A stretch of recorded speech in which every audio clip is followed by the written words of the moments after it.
സാറേ, വഴക്കിങ്ങനെ മൂർച്ഛിച്ച് വന്നു.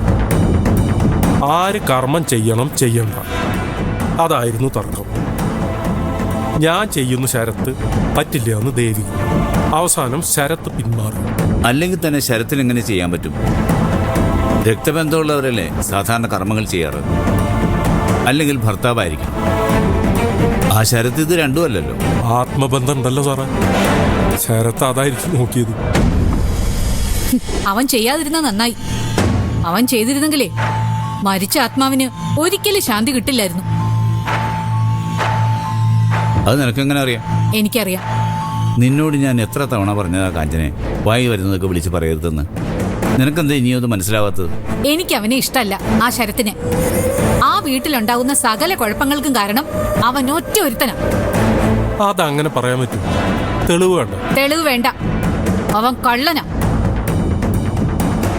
അതുകൊണ്ടല്ലേടോ അവനെ ദേവിക അടുപ്പിക്കാതിരുന്നേ. അവൻ കൊള്ളാവുന്ന ഒരുത്തനായിരുന്നെങ്കിൽ ആരെങ്കിലും കർമ്മം ചെയ്യണ്ടെന്ന് പറയുമായിരുന്നോ?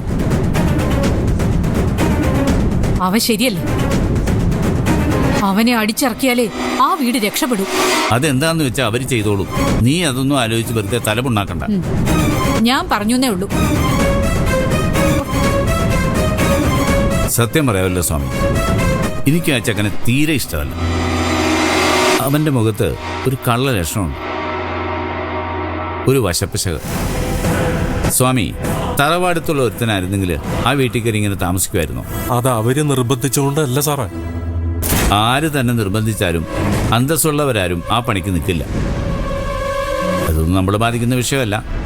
അതുകൊണ്ട് തന്നെ നമ്മളതേക്കുറിച്ച് ചിന്തിക്കുകയും സംസാരിക്കുകയും ചെയ്യേണ്ട ആവശ്യമില്ല എന്ന് പറയാൻ പറ്റില്ല സാറേ. ദേവികയും ശരത്തും തമ്മിലാണ് യുദ്ധം. സിദ്ധു ആണ് ദേവികയുടെ ബലം എന്ന് അറിയാലോ സാറിന്. സിദ്ധുവിന്റെ കൂട്ടുകാരനാ നരഞ്ചൻ സാറ്. അതുകൊണ്ട് അവിടെ ഉണ്ടാവുന്ന പ്രശ്നങ്ങളൊന്നും ഇങ്ങോട്ട് കയറി വരില്ല എന്നൊന്നും തീർത്ത് പറയാൻ പറ്റില്ല സാറേ. ചിലപ്പോൾ വരും. അതുകൊണ്ട് നമ്മൾ അവിടെ നടക്കുന്നത് ശ്രദ്ധിച്ചുകൊണ്ടിരിക്കണം. പെട്ടെന്നൊരാവശ്യം വന്നാൽ പതറരുതല്ലോ. സ്വാമി പറഞ്ഞതൊക്കെ ശരിയാ. എന്തായാലും സംസ്കാരം കഴിഞ്ഞല്ലോ. ഇനി എന്താ സംഭവിക്കാൻ പോകുന്നതെന്ന് നമുക്ക് നോക്കാം.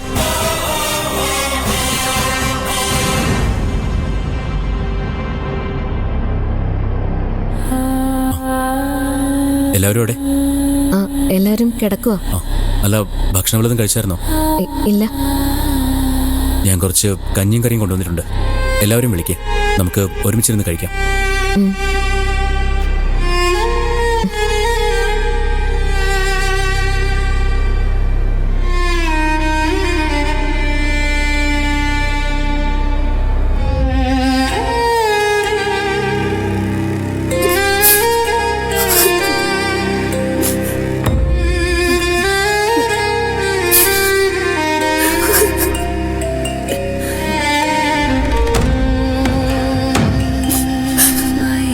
പാർവതി, എഴുന്നേക്ക്, നമുക്ക് കഞ്ഞി കുടിക്കാം. എനിക്ക് വേണ്ട എന്ന് പറഞ്ഞാൽ എങ്ങനെയാ? കഴിക്കാതിരുന്ന വല്ല അസുഖവും വരും.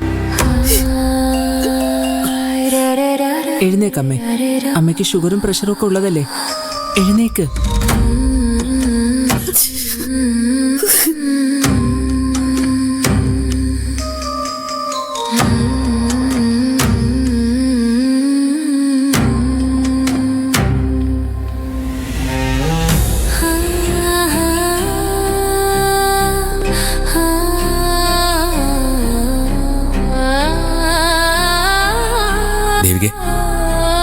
ഇവിടെ വന്നിരിക്കുവാണോ? വല്ലതും കഴിക്കണ്ടേ? ഒന്നും വേണ്ട സിദ്ധു, വിശക്കുന്നില്ല. ഇല്ലെങ്കിലും കുറച്ച് കഴിക്കണം. അത്താഴപ്പട്ടിണി കിടക്കാൻ പാടില്ല. ഞാൻ കഞ്ഞി കൊണ്ടുവന്നിട്ടുണ്ട്. വാ ദേവിക്ക്, എണീക്ക്, ഞാൻ വിളമ്പിത്തരാം. വേണ്ട സിദ്ധു, വേണ്ടിട്ട്. ഇന്നലെ രാത്രി മുതലൊന്നും കഴിച്ചിട്ടില്ല എന്ന് എനിക്കറിയാം. അച്ഛനും പട്ടിണി കിടക്കാണെന്ന് ഓർക്കണം. മരുന്ന് കഴിക്കുന്ന ആളാ. വെറും വയറ്റില് ഗുളികൾ കഴിക്കാൻ പറ്റുമോ?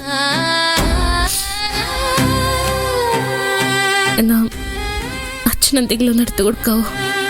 എനിക്ക് വേണ്ട. ഏയ് അതൊന്നും ശരിയാവില്ല ദേവികെ. നമുക്ക് എല്ലാവർക്കും വിഷമമുണ്ട്. എന്ന് വെച്ച് ജീവിക്കാതിരിക്കാൻ പറ്റുമോ? പ്രേമിച്ചുണ്ടാക്കി തന്ന കഞ്ഞിയ, കുറച്ചു കുടിക്കേ. ഏയ് സിദ്ധു, അല്ലെങ്കിൽ ഞാനൊരു പ്ലേറ്റിൽ എടുത്തിട്ട് വരാം. വേണ്ട. എന്നാ എണീക്ക്. ഞാനും ഒന്നും കഴിച്ചിട്ടില്ല. നമുക്ക് എല്ലാവർക്കും ഒരുമിച്ച് കഴിക്കാം. എണീക്ക് ദേവികെ.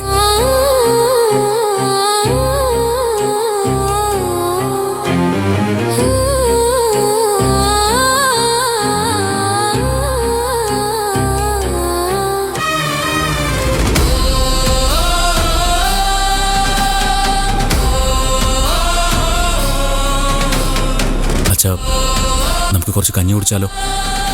വേണ്ട മോനെ. എല്ലാവരും അച്ഛനെയും കാത്തിരിക്കുക. അച്ഛൻ വേണ്ടെന്ന് വെച്ചാൽ ആരും എന്നൊന്നും കഴിക്കില്ല. അകത്തേക്ക് ഇറങ്ങണ്ടേ? അച്ഛൻ കുറച്ച് കഴിച്ചാൽ മതി. പേരിന് മരുന്ന് കഴിക്കാനുള്ളതല്ലേ. എനിക്ക്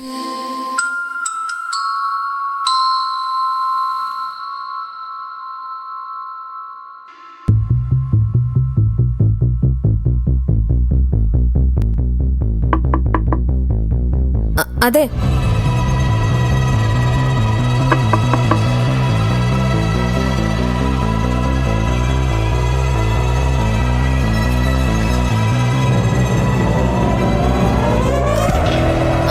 അതെ, ഭക്ഷണം കഴിക്കാൻ വിളിക്കുന്നു. ഹലോ ഹലോ, ഒന്ന് എണീക്കാവോ?